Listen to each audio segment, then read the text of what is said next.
بسم الله الرحمن الرحيم قل أعوذ برب الناس ملك الناس إله الناس من شر الوسواس الخناس الذي يوسوس في صدور الناس من الجنة والناس.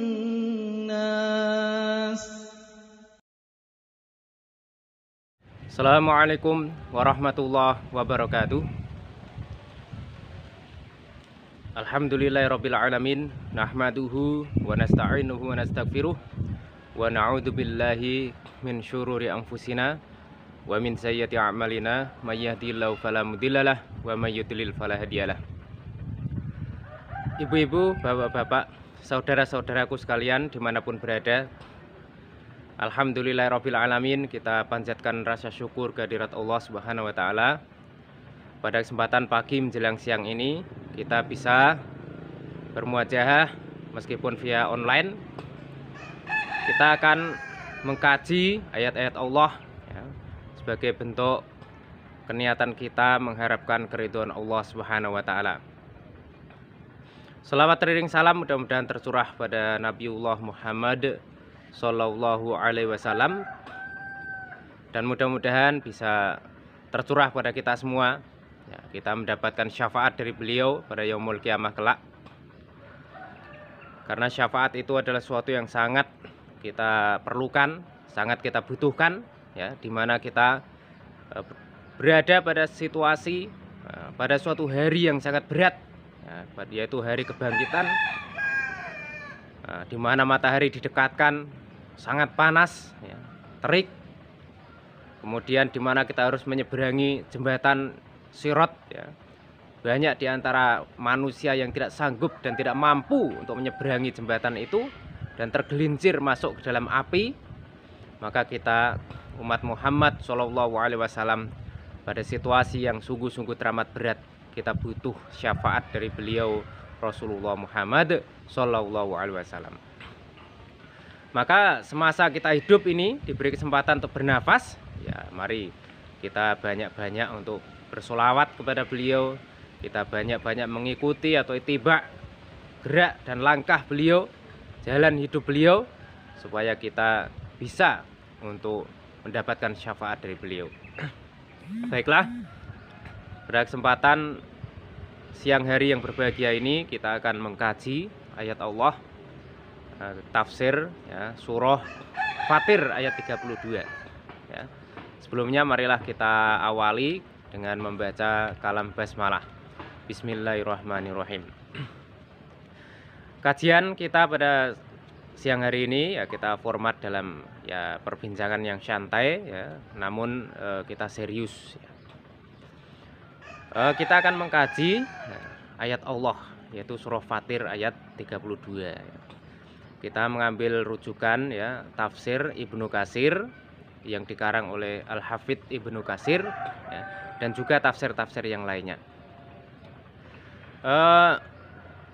Intisari ya, dari firman Allah surah Fatir ayat 32 ini adalah Allah menginformasikan kepada kita bahwa di antara kita umat Islam ini, bahwa di antara kita umat Muhammad ini terbagi menjadi 3 golongan.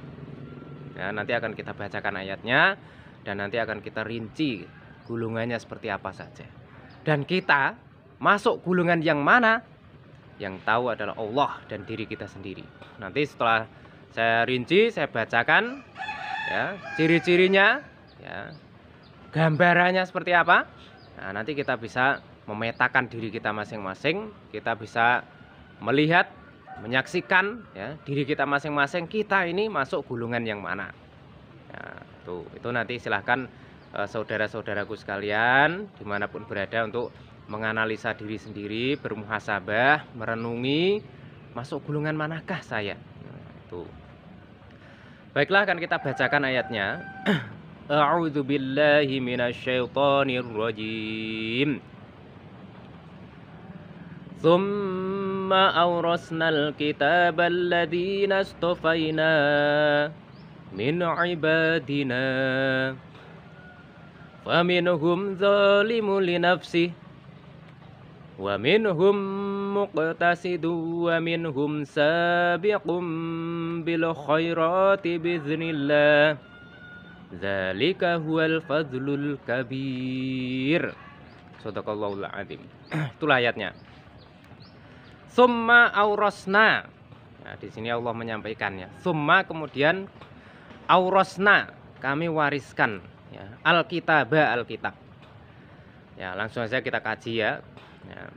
Ketika Allah menyampaikan alkitabah, ya, yang dimaksud dalam Al-Qur'an itu adalah merujuk kepada Al-Qur'an. Jadi alkitabah yang dimaksud itu adalah Al-Qur'an. Ya. Kemudian kami wariskan, ya, alkitabah, Al-Qur'an. Alladzina stofaina, kepada orang-orang yang kami pilih, min ibadina, di antara hamba-hamba kami. Jadi Allah, ya, mewariskan Alkitab yaitu Al-Qur'an itu kepada orang-orang yang terpilih di antara seluruh hamba-hambanya di muka bumi ini. Maka dari pernyataan Allah di sini jelas, ya, bahwa apabila ibu-ibu, bapak-bapak sekalian, saudara-saudaraku, ya, merasa, ya, mendapatkan atau mengkaji atau menganut, ya, atau mempelajari dan mengamalkan isi dari Alkitab ini yaitu Al-Qur'an, ya, begitu tandanya, ya, ibu-ibu, bapak saudaraku sekalian, di antara umat Muhammad ini telah terpilih menjadi orang yang terpilih di antara hamba-hamba Allah di muka bumi ini. Itu yang harus kita garis bawahi. Maka bersyukurlah, ya, bersyukurlah kepada kita semua yang sudah mengamalkan isi dari Alkitab yaitu Al-Qur'an ini. Bersyukurlah. Karena itu artinya kita termasuk orang-orang yang terpilih, ya. Kita sudah meyakini, kita sudah mengamalkan, berarti kita terpilih, ya.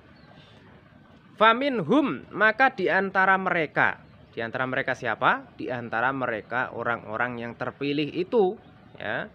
Siapa mereka? Yaitu di antara umat Muhammad yang mewarisi Alkitab yaitu Al-Qur'an itu, ya. Faminhum, maka di antara mereka zalimul li nafsih, ada orang-orang yang berbuat aniaya kepada dirinya sendiri, ya. Dan selanjutnya wa minhum, dan di antara mereka, ya, orang-orang yang terpilih itu, ya, muqtasidun, ada orang yang berada pada posisi tengah-tengah, ya, muktasid, di antara dua yaitu tengah-tengah. Nanti gambarannya seperti apa nanti akan kita jelaskan secara rinci. Muktasid itu kayak apa sih? Ya, nanti akan kita jelaskan secara rinci, ya. Kemudian yang ketiga, wa minhum, dan di antara mereka, di antara orang-orang terpilih itu, sabiqum bil khairat, ada orang-orang yang saling mendahului, ya, berlomba-lomba bil khairat, dalam kebaikan, biiznillah, dengan izin Allah, ya. Zalika, yang demikian itu, huwa, adalah fadlul kabir, karunia yang besar, ya. Tuh, dari pembahasan atau pernyataan Allah, ya, dalam Al-Qur'an surah Fatir itu bisa disimpulkan di antara umat Muhammad, di antara kita ini, ya, nanti kita bisa mengkategorikan diri kita masing-masing, kita masuk golongan yang mana. Terbagi menjadi 3 golongan, ya. Pertama adalah golongan zalimul li nafsih. Yang kedua adalah golongan muktasid. Yang ketiga adalah golongan sabiqum bil khairat biiznillah, ya. Jadi ada 3 golongan itu yang harus kita ketahui. Nanti masing-masing golongan akan kita rinci, akan kita bahas secara mendetail, secara mendalam. Yang pertama adalah golongan zalimul li nafsih. Apa arti dari zalimul li nafsih itu? Zalimul li nafsih ini berasal dari kata, ya, zulmun, ya. Zulmun itu bisa diartikan gelap, ya, atau bisa diartikan suatu perbuatan aniaya, ya, menyakiti, ya, li nafsih, terhadap dirinya, ya. Jadi golongan zalimul li nafsih itu adalah golongan yang menurut bahasa, ya, ya, secara bahasa bisa diartikan orang-orang yang berbuat aniaya kepada dirinya sendiri, orang-orang yang suka menyakiti dirinya sendiri. Nanti akan kita bahas, akan kita rinci mengapa kok golongan yang seperti ini disebut dzolimul nafsi. Kenapa kok tidak lighairihi ya, atau linas. Nah, kenapa kok disebut linafsi? Kedzaliman itu kenapa kok dikatakan terhadap dirinya sendiri? Nanti akan kita bahas ya. Sekarang akan kita sampaikan ya, yang dimaksud dzolimul nafsi itu seperti apa. Berdasarkan penjelasan dari para ulama yang kita kutip dari kitab Tafsir Ibnu Katsir, bahwa seperti apa ya gambaran ya dari golongan dzolimul nafsi itu ya. Gambaran dari golongan dzolimul nafsi digambarkan dalam kitab tafsir yang dikarang oleh Al-Hafidz Ibnu Katsir adalah segolongan atau sekelompok orang di antara umat Muhammad, Rasulullah Muhammad SAW ini, yang satu ya, mereka masih jarang atau kadang-kadang ya melakukan perintah Allah yang sifatnya wajib itu ya bisa dikatakan jarang. Atau di antara mereka ada orang yang sudah melaksanakan kewajiban ya perintah Allah ini ya, misalnya sholat mereka juga sudah sholat ya, zakat mereka sudah zakat ya, bahkan haji pun mereka bisa jadi sudah haji ya. Di antara golongan ini ada juga yang di antara mereka ada yang sholat 5 waktu saja jarang ya, maka kategorinya adalah orang yang jarang ya melaksanakan kewajiban atau perintah Allah yang bersifat wajib, dan ada kalanya mereka juga sudah melaksanakan perintah Allah yang bersifat wajib ini.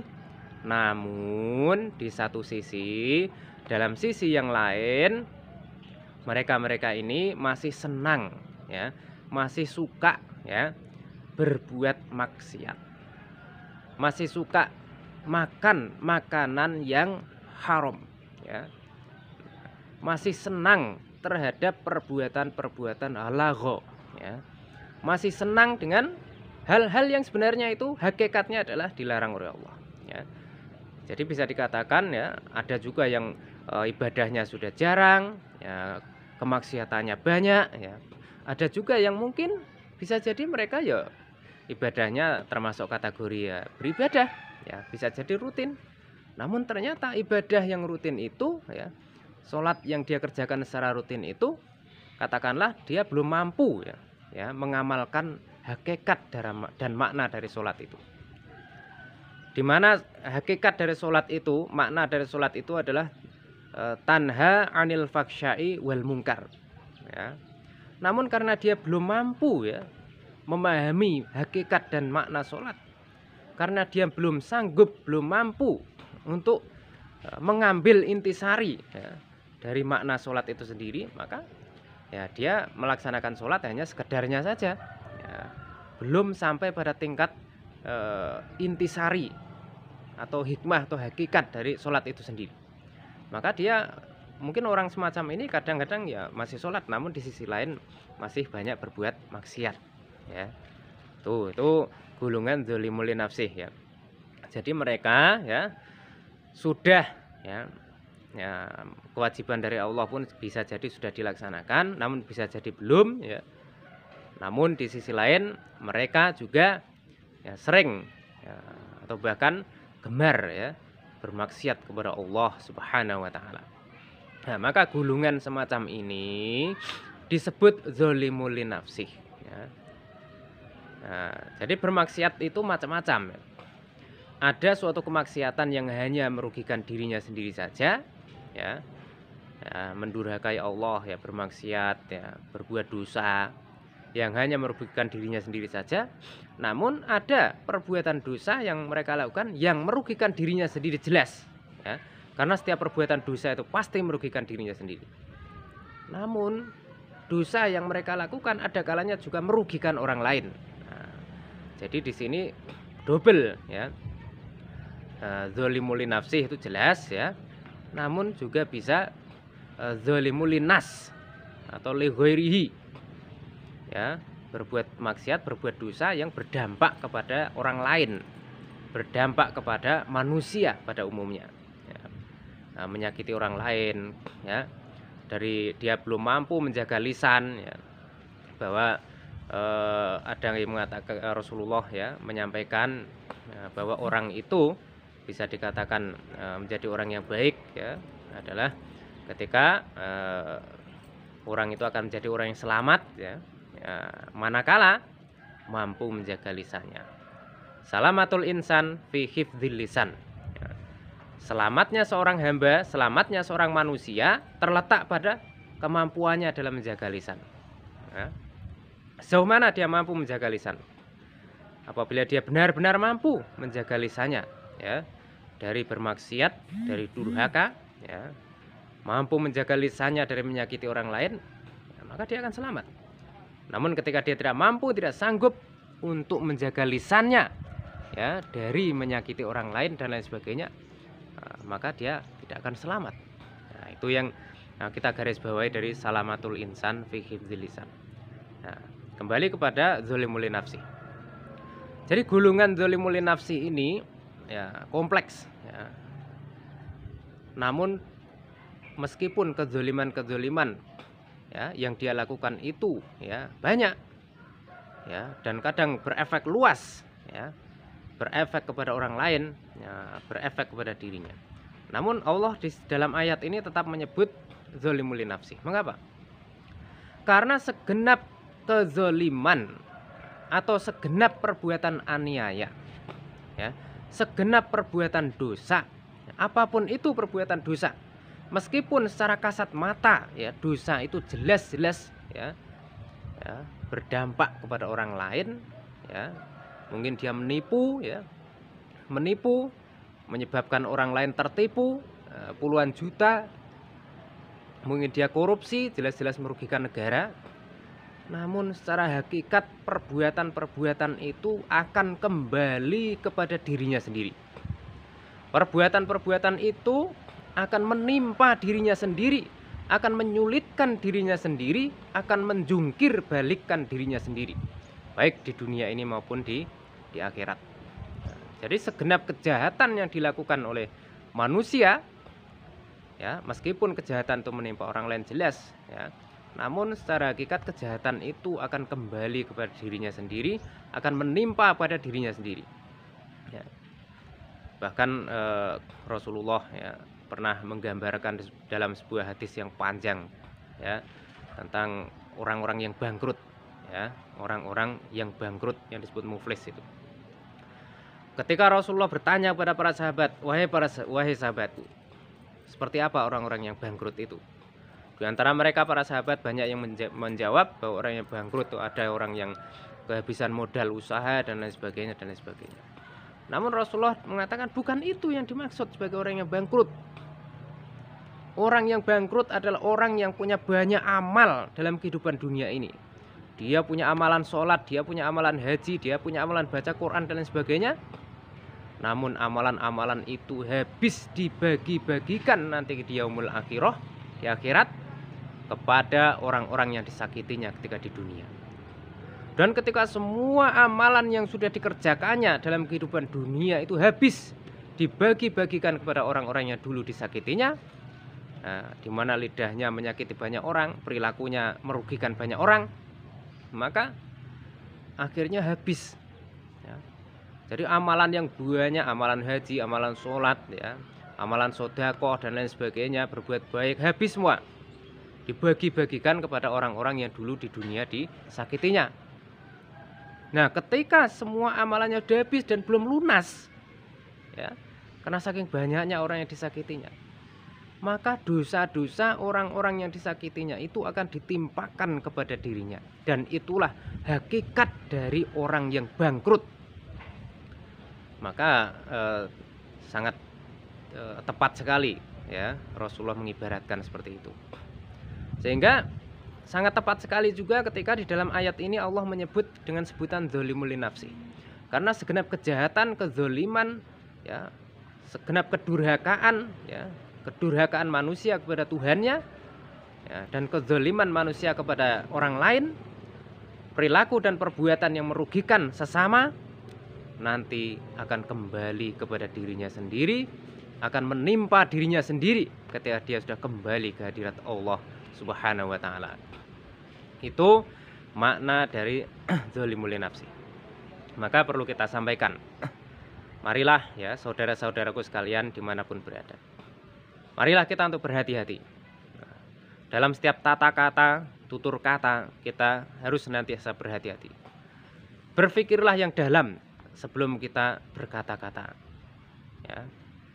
Berpikirlah terlebih dahulu sebelum kita menyampaikan sesuatu kepada orang lain.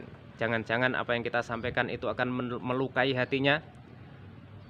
Jangan-jangan apa yang kita katakan itu akan menusuk hatinya, menyakitinya, membuat luka hatinya. Ya, kemudian dia akan sakit hati dengan kita dan merasa terzalimi. Ya, maka hati-hati sebelum berkata. Hati-hati juga sebelum berbuat. Jangan-jangan di antara perbuatan kita itu ada yang merugikan sahabat-sahabat kita, merugikan saudara-saudara kita. Karena semakin banyak perbuatan kita, tata tutur kata lisan kita merugikan orang banyak, merugikan orang lain, maka juga akan semakin sengsara kita di akhirat. Akan semakin habis pahala kita dibagi-bagikan kepada mereka, orang-orang yang kita rugikan itu. Maka saya mengajak pada diri saya sendiri khususnya, dan juga kepada saudara-saudaraku sekalian, ya, marilah kita menjadi orang yang senantiasa ya berbuat ya baik sebaik-baiknya. Pada kita bangun ya hablum minallah kita sebaik-baiknya. Ya, kita beribadah dengan niat ikhlas. Ya, sholat kita, ibadah, sedekah kita, puasa kita, semuanya ikhlas lillahi ta'ala. Hablum minallah kita bangun sebaik-baiknya. Namun juga kita bangun hablum minanas. Ya, hubungan kita dengan manusia harus kita bangun sebaik-baiknya, sehingga tak ada di antara saudara-saudara kita yang merasa tersakiti oleh kita. Tak ada di antara saudara-saudara kita yang merasa terugikan oleh kita. Bahkan keberadaan kita menjadi maslahah bagi saudara-saudara kita yang lain. Karena Rasulullah sendiri juga bersabda, khairukum man anfa'ukum linnas. Sebaik-baik orang di antara kalian adalah orang yang paling banyak bermanfaat bagi manusia. Maka marilah kita berbuat baik kepada saudara-saudara kita yang lain, ya, tetangga-tetangga kita, ya, siapa saja yang kita jumpai kita berbuat baik, sehingga keberadaan kita di suatu tengah-tengah masyarakat ini benar-benar menjadi maslahah bagi masyarakat itu sendiri. Maka ketika kita sudah saatnya dipanggil oleh Allah Subhanahu wa taala, akan banyak orang yang kehilangan dengan kita. Banyak orang yang menangisi kepergian kita. Banyak orang yang merasa duka cita dengan kepergian kita. Mengapa demikian? Karena mereka merasa kehadiran kita itu membawa kemaslahatan yang banyak, membawa kebaikan yang banyak bagi mereka, sehingga mereka merasa kehilangan. Dan jangan sampai karena banyak kesalahan kita, banyak dosa kita kepada mereka-mereka, sehingga mereka menjadi tidak nyaman dengan keberadaan kita. Mereka merasa terancam dengan keberadaan kita, sehingga ketika tiba waktunya kita dipanggil oleh Allah Subhanahu wa taala, serempak mereka berteriak berkata alhamdulillah, karena mereka merasa terbebas dari ancaman orang yang sangat merugikan. Jangan sampai, alangkah ruginya kita ketika kita dipanggil oleh Allah, kita kemudian diteriaki alhamdulillah. Bukan innalillahi wa inna ilaihi raji'un yang mereka ucapkan, namun justru malah mereka mengucapkan alhamdulillah. Mengapa? Orang yang sangat jahat di antara mereka telah pergi. Nah, itu yang harus kita garis bawahi, ya. Jadi kita kembali kepada apa yang disabdakan oleh Rasulullah, khairukum man anfa'ukum linnas. Sebaik-baik di antara kalian adalah orang yang paling bermanfaat bagi orang yang lain, bagi manusia. Di sini disebut linnas, artinya umum. Ya, tidak memandang suku, agama dan lain sebagainya. Kita berbuat baik pada semua saja, pada siapa saja, ya, tanpa memandang latar belakangnya. Karena Islam itu adalah rahmatan lil alamin. Ya, dinul Islam kita ini adalah rahmat bagi seluruh alam, bagi manusia seluruhnya, bagi hewan-hewan, bagi tumbuh-tumbuhan, dan bagi semua yang ada di alam ini. Nah, itu makna dari Islam rahmatan lil alamin. Saudara-saudaraku sekalian dimanapun berada, itulah hakikat dari penjelasan zalimul nafsi. Maka marilah kita menjauhkan diri dari hal semacam ini. Kemudian yang selanjutnya adalah apa yang akan terjadi, seperti apa yang akan dialami oleh golongan zalimul nafsi ini nanti ketika sudah kembali menghadap Allah Subhanahu wa taala. Dijelaskan dalam tafsir Ibnu Katsir bahwa golongan ini nanti akan ditahan oleh Allah Subhanahu wa taala dalam suatu situasi yang berat. Akan dihisab dengan hisab yang berat. Artinya apa? Dia harus mempertanggungjawabkan seluruh perbuatannya. Dia harus mempertanggungjawabkan setiap tata kata dan tutur katanya. Ya. Dia akan ditanya terkait dengan harta-harta yang digunakannya. Ya, dia akan ditanya tentang perilakunya ketika hidup di dunia. Maka dia akan dihisab dengan hisab yang berat. Ini adalah golongan zalimul nafsi. Maka di antara mereka ada yang dihisab oleh Allah Subhanahu wa taala dalam waktu yang lama. Bahkan disebutkan dalam suatu riwayat ada orang yang dihisab itu sampai 500 tahun. Na'udzubillahi min dzalik. Sungguh suatu penderitaan yang panjang. Hisabnya saja ya jauh lebih lama dari umur manusia di dunia ini. Padahal dapat kita gambarkan ya, hisab Allah itu berat. Ya. Jangankan hisab Allah di akhirat. Ya, penyidikan yang terjadi di dunia ini saja sudah membuat banyak orang yang panik, banyak orang yang ketakutan. Ya, kita lihat orang-orang yang berkasus, ya, mungkin kasus tindak pidana korupsi, di mana atau kasus pembunuhan atau kasus apa saja, di mana mereka harus berhadapan dengan hakim, berhadapan dengan jaksa, berhadapan dengan para penyidik. Ya, mereka harus disidik selama berjam-jam. Bahkan ada yang 8 jam, 12 jam mereka disidik. Mereka menghadapi penyidikan di dunia yang hanya mungkin 12 jam kali 4 atau kali sekian. Itu saja mereka sudah merasa sangat menderita, merasa sangat takut. Bahkan ada yang saking takutnya ketika orang yang merasa bersalah, berkasus atas suatu permasalahan, tindak pidana tertentu, baru ditetapkan sebagai tersangka, ya. Baru mau disidik, belum disidik, baru mau disidik, itu sudah banyak yang semaput. Bahkan ada yang sakit, stroke dan lain sebagainya. Bahkan mungkin ada yang meninggal sebelum disidik. Nah, ini baru penyidikan di dunia. Yang menyidik manusia, di mana manusia-manusia yang menyidik bisa jadi di antara mereka manusia-manusia yang melakukan penyidikan itu bisa jadi bisa disuap. Ya, bisa jadi bisa dikelabui, fakta-fakta fakta-fakta katakanlah suatu kejahatan bisa dihilangkan dan lain sebagainya. Itu di dunia, pengadilan di dunia. Ingat, pengadilan di dunia yang kadang kala ya bisa dibeli ini saja, itu pun sudah membuat mereka takut. Apalagi pengadilan di akhirat, hisab di akhirat, di mana hisab dan pengadilan di akhirat itu tidak bisa disuap, tidak bisa dibeli. Ya, tidak ada yang bisa menyuap Allah, tidak ada yang bisa menyuap malaikat, tidak ada. Betapa takutnya orang yang dihisab dengan hisab yang berat. Betapa menderitanya orang yang dihisab dengan hisab yang berat. Nah, itu karena pengadilan di akhirat itu sungguh-sungguh pengadilan yang adil, seadil-adilnya. Tidak bisa disuap, tidak bisa ditebus. Bahkan dalam suatu riwayat dikatakan Abu Jahal yang sangat benci kepada Rasulullah Muhammad SAW. Abu Jahal yang senantiasa menyakiti Rasulullah, memojokkan Rasulullah. Bahkan Abu Jahal pernah berkoar-koar atau takabur di hadapan Rasulullah, di hadapan sahabat-sahabat yang lain, mengatakan kepada pengikut-pengikutnya bahwa nanti kalau Abu Jahal sampai dimasukkan ke dalam neraka, Abu Jahal akan menebus dengan hartanya, Abu Jahal akan menebus dengan apa yang dimilikinya, dengan kekuasaannya dan lain sebagainya. Namun tidak akan pernah terjadi. Karena ketika orang sudah ditetapkan atau diazab oleh Allah, ya, dimasukkan ke dalam neraka, maka dia tidak akan mampu menebus dirinya meskipun dia punya emas sepenuh bumi. Bahkan punya emas lebih banyak lagi, tidak akan mampu, tidak akan sanggup untuk menebus dirinya dari siksa Allah Subhanahu wa taala.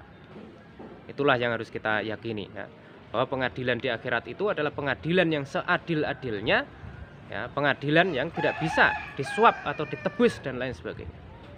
Maka marilah sepanjang kita masih diberi waktu oleh Allah Subhanahu wa taala ini, kita masih hidup, mari kita berhati-hati. Mari kita berbuat baik sebanyak-banyaknya, menanam kebaikan sebanyak-banyaknya, sehingga kita selamat dari hisab yang berat, selamat dari hisab yang sangat menakutkan itu, selamat dari azab Allah di neraka. Itulah yang harus kita renungkan dan kita bayangkan dalam-dalam. Ikhwan fillah rahimani wa rahimakumullah. Pada pembahasan selanjutnya kita akan membahas gulungan yang kedua. Jadi gulungan yang zalimul nafsi sudah kita bahas secara panjang lebar, secara detail dan rinci, mulai dari pengertiannya secara bahasa, kemudian mulai dari pengertiannya secara istilah, gambarannya seperti apa, kemudian nasibnya di akhirat seperti apa. Nah, itu gulungan zalimul nafsi sudah kita bahas secara rinci dan mendalam. Nah, dengan bahasan dan gambaran itu tentu kita bisa bercermin ya, kita bisa bermuhasabah, kita ini ya, termasuk golongan yang mana ya. Kita ini apakah termasuk zalimul nafsi? Maka kalau ternyata hasil dari pencerminan kita sendiri, hasil dari muhasabah kita sendiri, kita ini termasuk zalimul nafsi, maka mari segera kita kembali ke hadirat Allah. Mari kita segera bertaubat kepada Allah Subhanahu wa taala. Mari kita segera beristighfar sebanyak-banyaknya, dan mari kita jauhi kemaksiatan, kedurhakaan, kezaliman yang kita lakukan dalam kehidupan dunia ini. Dan mari kita segera kembali kepada Allah. Mari kita segera tunaikan kewajiban-kewajiban dari Allah ya, kita kerjakan sholat, kita hindari perbuatan-perbuatan meninggalkan kewajiban atau meninggalkan sholat itu. Kita harus hindari jauh-jauh. Ikhwan fillah rahimani wa rahimakumullah. Selanjutnya kita akan membahas gulungan yang kedua, yang kemudian disebut muqtasidun. Secara bahasa, muqtasidun itu artinya tengah-tengah, berada di tengah-tengah, pada posisi tengah-tengah. Seperti apakah? Ya. Gulungan muqtasidun ini adalah kelompok atau segulungan orang ya, yang mana mereka itu sudah melaksanakan perintah Allah, berubah kewajiban-kewajibannya ya. Dia sudah menunaikan ya, sholat 5 waktu, dia sudah melaksanakan puasa Ramadan, dia sudah melaksanakan zakat dan lain sebagainya. Kewajiban-kewajiban Allah sudah mereka laksanakan atau mereka tunaikan. Itu golongan muqtasidun. Kemudian golongan ini atau orang ini juga sudah tidak lagi bermaksiat kepada Allah dalam artian berbuat dosa, berbuat yang merugikan orang lain ya. Dia sudah mampu menjaga lisannya ya. Dia sudah mampu berbuat ya, yang mana dia itu bisa memposisikan diri ya, di masyarakat ya. Dia sudah tidak lagi merugikan orang lain. Ini golongan muqtasidun ya. Namun ya, golongan muqtasidun ini yang dalam hidupnya dia sudah mengabdi kepada Allah ya, sudah mengerjakan sholat dan lain sebagainya, dan juga sudah bisa membangun hablum minanas dengan baik, namun masih kurang. Dalam arti kurang dalam seperti apa? Kurang dalam hal bagaimana? Golongan ini masih kurang, artinya apa? Dia masih belum suka, belum terbiasa dengan amalan-amalan yang sifatnya nawafil, sunnah-sunnah dan lain sebagainya. Misalnya qiyamul lail ya masih jarang-jarang. Kemudian sholat duha juga kadang-kadang atau bahkan tidak ya. Puasa sunnah juga jarang-jarang ya. Nah, kemudian ketika hendak sholat jamaah ya mungkin ya masih biasa saja. Kadang juga masih terlambat ya. Masbuk dan lain sebagainya ya. Kemudian amalan-amalan sunnah yang lain, ya, dia masih belum. Ya. Namun dia sudah tidak melakukan kemaksiatan. Dia juga sudah tidak memakan atau mengkonsumsi, ya, makanan-makanan yang haram. Ya. Dia berusaha untuk mencari yang halalan thayyiban. Ya. Ini golongan muqtasidun. Ya. Jadi dia sudah tidak lagi mengkonsumsi makanan-makanan yang diharamkan oleh Allah Subhanahu wa taala. Namun ada kalanya ya dia masih lago, ya, bersenang-senang dan lain sebagainya, namun tidak sampai tataran diharamkan oleh Allah Subhanahu wa taala. Dan dia juga masih belum terbiasa dengan amalan-amalan sunnah. Ini adalah golongan muqtasidun atau tengah-tengah tadi. Pengertiannya sudah kita tahu ya. Maka kita bisa bercermin, ya. Kita bisa melihat diri kita sendiri. Apakah kita ini ya, termasuk di dalam golongan muqtasidun ini atau masih di dalam golongan zalimul li nafsih? Maka kita sendiri yang tahu dan Allah Subhanahu wa taala yang tahu. Itu kemudian yang kedua terkait dengan masih dengan golongan muqtasidun ini. Seperti apa gambarannya? Ya, seperti apa gambarannya? Hisabnya seperti apa? Golongan muqtasidun ini ya, nanti akan dihisab oleh Allah dengan hisab yang ringan. Ya, disebutkan dalam firman-Nya, yuhasabu hisabay yasira. Mereka akan dihisab oleh Allah dengan hisab yang ringan. Ya. Mereka akan dihisab oleh Allah dengan hisab yang ringan. Seperti apa hisab yang ringan? Hisab yang ringan adalah hisab di mana ya dia ditunjukkan oleh Allah amalnya, dia ditunjukkan oleh Allah kitab catatan amalnya, maka dia melihat seperti apa amalnya. Dia melihat mungkin ada dosa-dosa yang dilakukannya secara khilaf. Ya. Dia melihat amalan-amalannya yang fardu-fardu sudah dikerjakan dan sebagainya.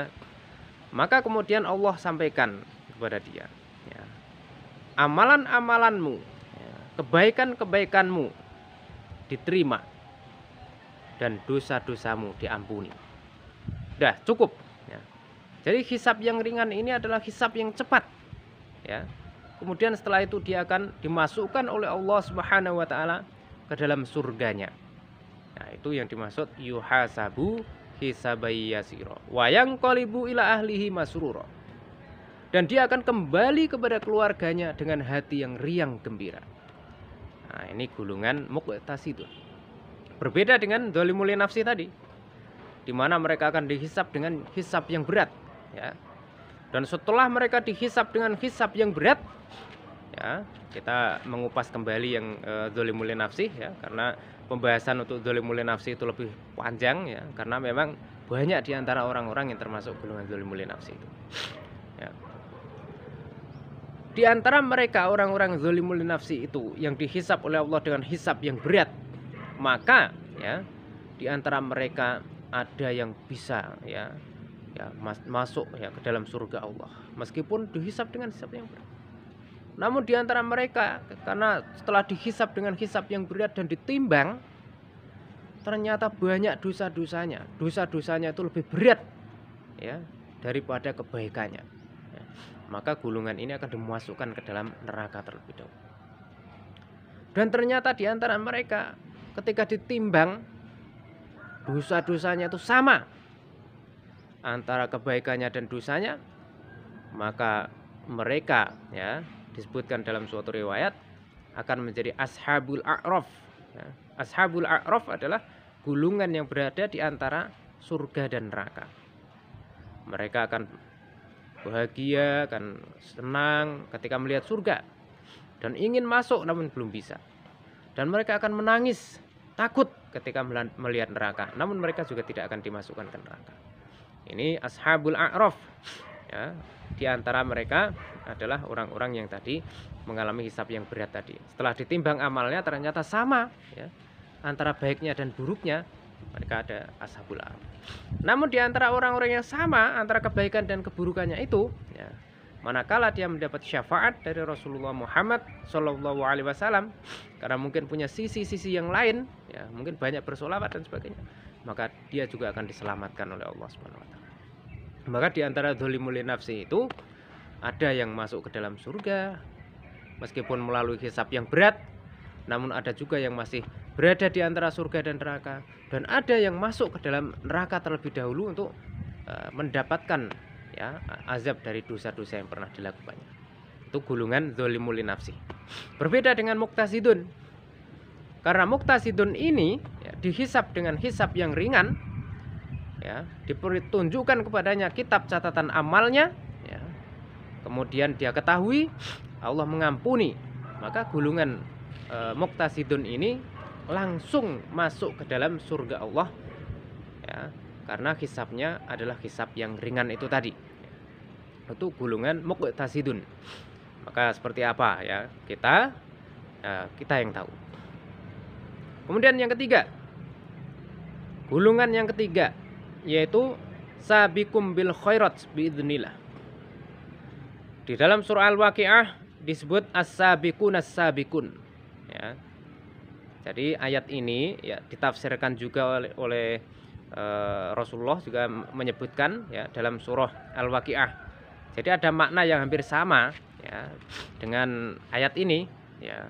Sabiqum bil khairat biidznillah di dalam surah Fatir ayat 32. Namun dalam permulaan surah Al-Waqiah ya mereka disebut as-sabiqun as-sabiqun. Di dalam ayat yang lain lagi as-sabiqunal awwalun, ya. Keterangan di dalam surah Al-Waqiah itu mereka dikatakan sullatum minal awwalin wa qalilum minal akhirin, ya. Jadi golongan sabiqun as-sabiqun ini ya atau sabiqum bil khairat biiznillah itu adalah sullatum minal awalin. Banyak di antara generasi awal, yaitu generasi para sahabat, generasi yang hidup di masa Rasulullah, generasi para tabi'in, generasi para tabi'ut tabi'in yang disebut dengan generasi emas itu. Mereka banyak yang termasuk ke dalam golongan as-sabiqun as-sabiqun ini atau sabiqunal awalun ini. Banyak di antara mereka. Namun ya di antara golongan akhir, nah, dan kita ini termasuk golongan akhir karena kita hidup di akhir zaman, ya. Qalilum minal akhirin, sedikit dari golongan akhir. Namun meskipun sedikit kan masih ada, artinya masih ada peluang, ya. Bagi kita semua, ibu-ibu, bapak sekalian, masih ada peluang.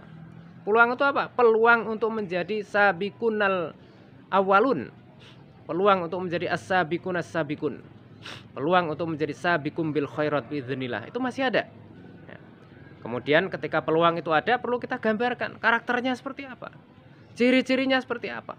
Sehingga dengan mengetahui karakternya, mengetahui ciri-cirinya, ya, maka kita nanti akan bisa menimbang-nimbang, mengukur-mengukur, kemudian kita akan bisa berusaha, berikhtiar. Oh, kalau ciri-cirinya seperti itu, saya tak melaksanakan ya hal-hal yang mengarah kepada ciri-ciri itu, maka kemudian kita nanti bisa termasuk golongan sabiqum bil khairat biiznillah. Lah apa ciri-cirinya? Disebutkan dalam tafsir Ibnu Katsir, ciri-ciri dari sabiqum bil khairat biiznillah itu adalah satu, segala kewajiban dari Allah sudah ditunaikan dan tidak lagi ditinggalkan.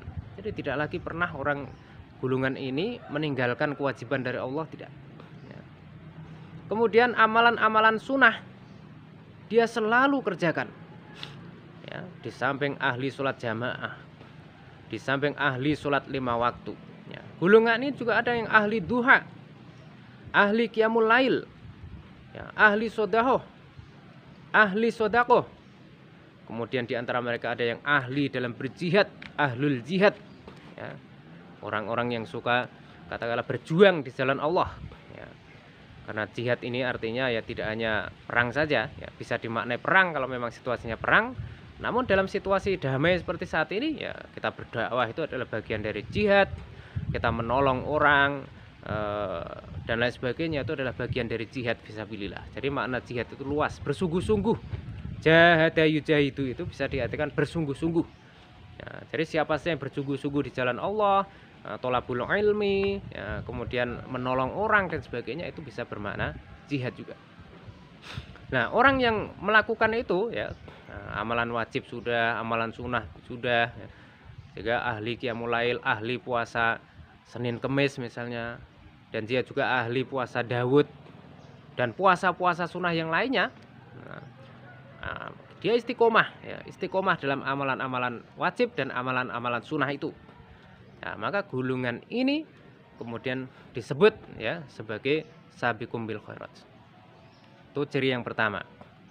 Kemudian ciri yang kedua, ya, golongan ini sudah meninggalkan secara totalitas, ya, segenap kemaksiatan dan dosa-dosa dia tinggalkan. Dia takut pada Allah kalau mau berbuat dosa. Kemudian bahkan bukan hanya dosa-dosa saja, bukan hanya kemaksiatan saja yang ia tinggalkan, bukan hanya makanan yang haram saja yang ia tinggalkan, namun golongan ini juga sudah meninggalkan hal-hal yang makruh. Bahkan sebagian hal-hal yang sebenarnya mubah, namun mengandung unsur-unsur yang mungkin ini subhat, ya, dia tinggalkan juga. Maka golongan sabiqum bil khairat ini benar-benar dia menjaga kesucian jiwanya. Nah, golongan ini sudah sanggup, sudah mampu melakukan tazkiyatun nafas dengan sebenar-benarnya. Nah, ini golongan sabiqum bil khairat biiznillah. Tsullatum minal awwalin wa qalilum minal akhirin. Banyak di antara golongan terdahulu, di antara para sahabat, tabi'in, tabi'ut tabi'in, banyak di antara mereka. Sedikit di antara golongan akhir, yaitu golongan di antara kita ini. Namun meskipun sedikit, masih ada. Berarti masih ada peluang di antara kita jamaah sekalian untuk menjadi sabiqum bil khairat biiznillah. Masih ada waktu, masih ada peluang. Maka marilah kita berfastabiqul khairat, berlomba-lomba dalam kebaikan, ya, karena masih ada waktu, masih ada peluang, ya. Maka bagi ibu-ibu sekalian, jamaah sekalian, bapak-bapak sekalian yang menginginkan dirinya menjadi sabiqum bil khairat biiznillah, menjadi as-sabiqun as-sabiqun, maka marilah orang yang senantiasa terdepan dalam kebaikan. Misalnya saja ketika tiba hari Jumat, maka dia akan mencoba untuk datang seawal mungkin, ya. Kemudian ketika sholat jamaah 5 waktu, ya, dia akan datang awal, ya. Dia akan terdepan dalam hal-hal itu, dalam beribadah kepada Allah Subhanahu wa taala. Ini adalah contoh golongan sabiqum bil khairat biiznillah. Jadi bisa dikatakan golongan ini sudah mampu, sudah sanggup berbuat ihsan. Karena tingkatan-tingkatan dalam dimensi lain, ya, ini kan dalam dimensi amalan, ya. Dalam dimensi amalan sehari-hari, ya, kita lihat dalam dimensi amalan, dalam kacamata amalan, kita umat Muhammad ini terbagi menjadi 3 golongan, yaitu zalimul li nafsih, muqtasidun, dan sabiqum bil khairat. Itu dilihat dari amalannya. Namun ketika dilihat dari katakanlah dimensi amalan juga, namun dihubungkan dengan keislaman dan keimanan, maka kemudian ada 3 golongan juga.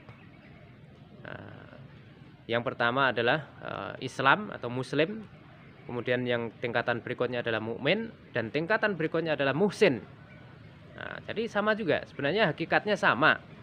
Ya, jadi 3 golongan itu hakikatnya sama.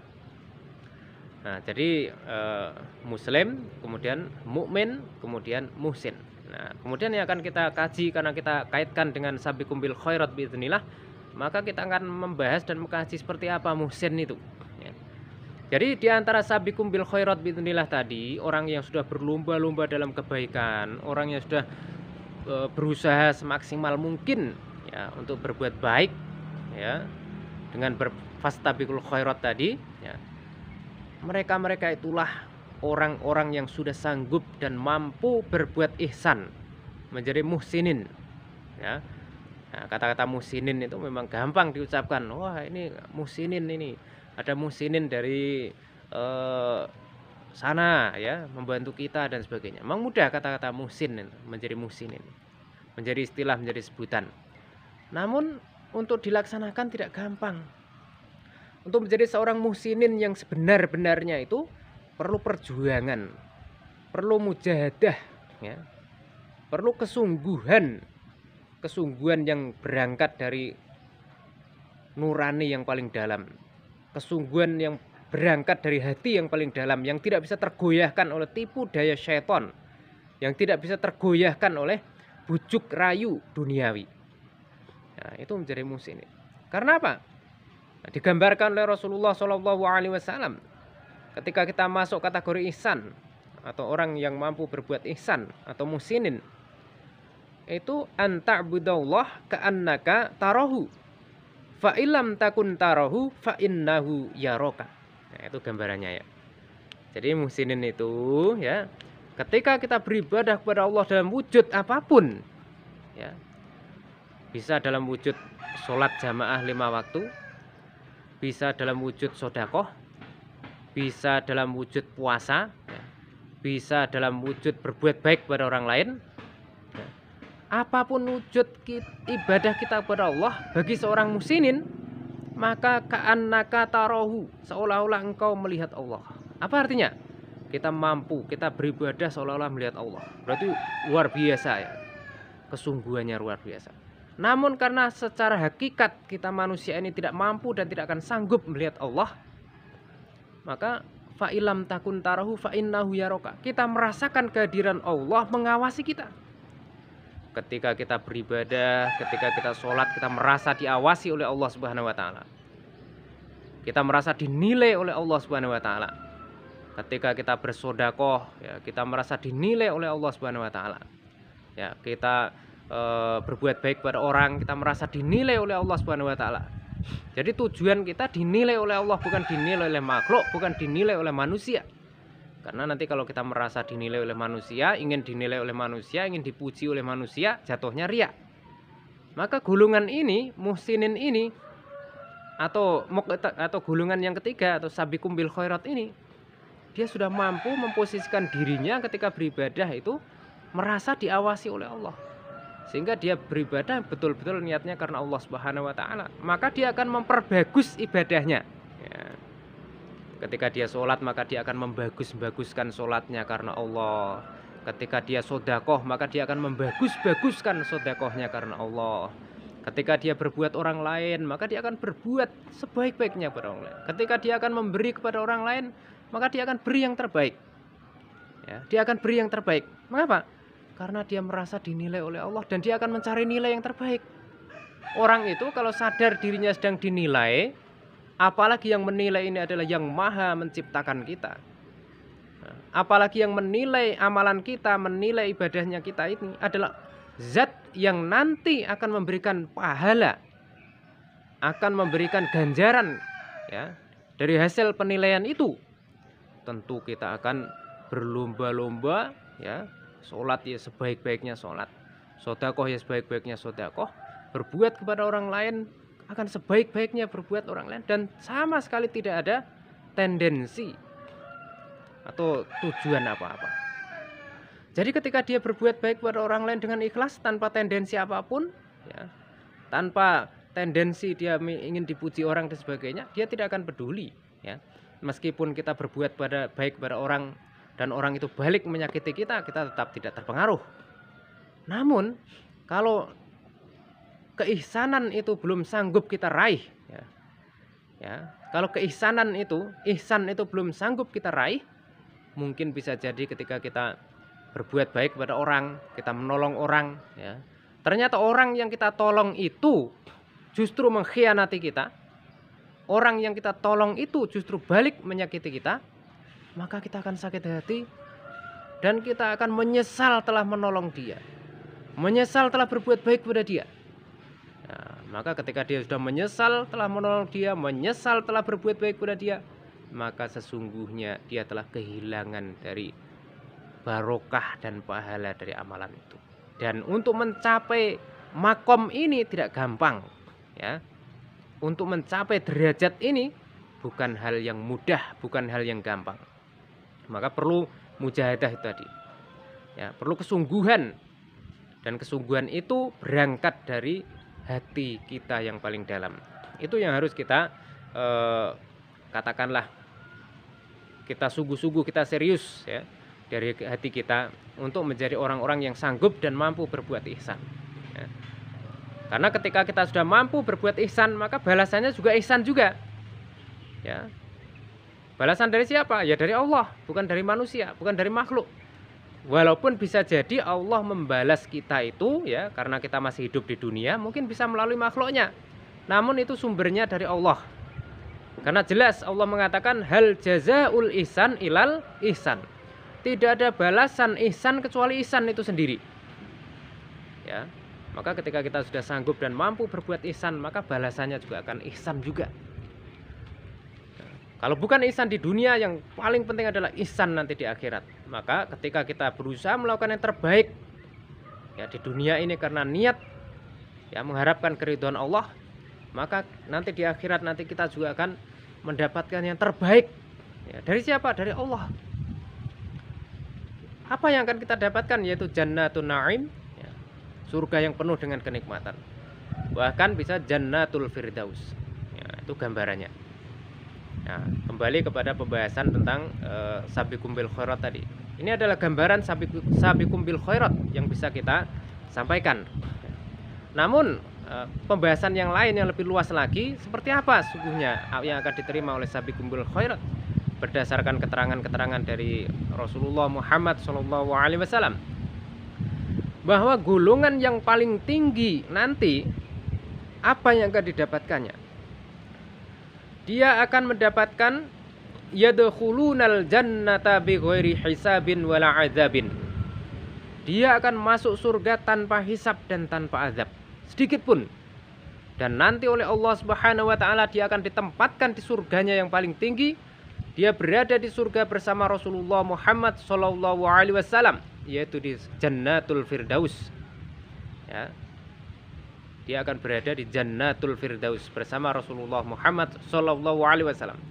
Dan digambarkan dalam riwayat lain bahwa dia akan bisa melihat Allah dalam waktu-waktu tertentu. Dia akan melihat Allah sebagaimana kita melihat bulan purnama, ya. Dan kenikmatan yang paling tinggi, ya. Kenikmatan yang paling tinggi itu adalah ketika seorang hamba bertemu dengan Tuhannya, melihat Tuhannya dan mendapatkan keridhaan dari Tuhannya, yaitu Allah Subhanahu wa taala. Maka itulah hakikat yang paling tinggi dari kenikmatan itu.